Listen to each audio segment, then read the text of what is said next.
लोकसभा चुनाव के लिए 1 जून को अंतिम चरण की वोटिंग होगी। हर तरफ यही सवाल है कि किसकी सरकार बनेगी। क्या बीजेपी 2024 के लोकसभा चुनाव जीतेगी? अगर हाँ, तो फिर कितने बड़े अंतर से? हालांकि 4 जून से पहले केवल कयास लगाए जा रहे हैं। दरअसल 19 अप्रैल से वोटिंग का आगाज होने के बाद से ही शेयर बाजार से और सट्टा बाजार से तरह तरह के दावे किए जा रहे हैं, जिससे कि बीजेपी के 400 पार का नारा थोड़ा कठिन लग रहा है, क्योंकि चुनाव से पहले तमाम ओपिनियन पोल में बीजेपी को 370 से 410 सीटों पर जीत की संभावना बताई गई है।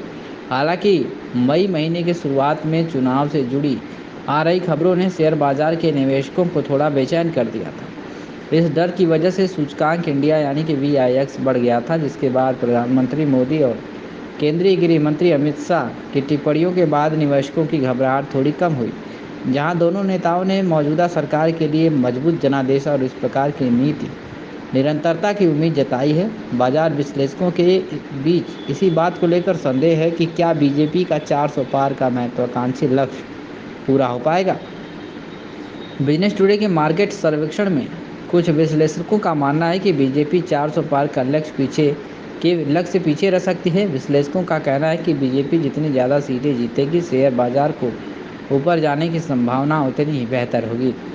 चॉइस वेल्थ के उपाध्यक्ष निकुंज सराफ का कहना है कि यह देखना होगा कि कम मतदान प्रतिशत का बीजेपी की संभावनाओं पर कितना असर पड़ता है। उन्होंने कहा कि मेरा मानना है कि एनडीए के 400 सीटों को पार करना आसान नहीं होगा, क्योंकि पिछले 10 वर्षों में सत्ता विरोधी लहर बनी हुई है। एनडीए का पिछले चुनाव के आंकड़ों को छूना या उससे थोड़ा ऊपर रहने का अनुमान, क्योंकि इस बार दक्षिण भारत समेत देश के अन्य कुछ हिस्सों में गठबंधन की वजह यानी कि इंडिया अलायंस से बेहतर प्रदर्शन करने की उम्मीद है।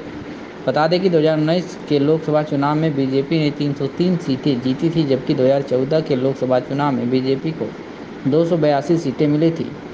रेलिगेयर ब्रोकिंग के रिटेल रिसर्च के वरिष्ठ उपाध्यक्ष रवि सिंह का कहना है कि बाजार ये मानकर चल रहा है कि बीजेपी सत्ता में बरकरार रहेगी। हालांकि बाजार की धारणा काफ़ी हद तक इस बात से प्रभावित होगी कि बीजेपी को कितनी सीटें मिलती हैं। उन्होंने कहा कि वर्तमान बाजार रुझानों के आधार पर ऐसा प्रतीत होता है कि बीजेपी की जीत की प्रबल उम्मीद, जो कि नेतृत्व की निरंतरता बनाए रखने की उनकी क्षमता में उच्च स्तर के विकास को दर्शाता है। हालांकि कम वोटिंग फीसदी क्षेत्रीय राजनीति में बदलाव और विपक्षी गठबंधन कितना प्रभाव डालता है और इसका लाभ किसे और किसको नुकसान होगा, ये 4 जून को ही पता चल पाएगा।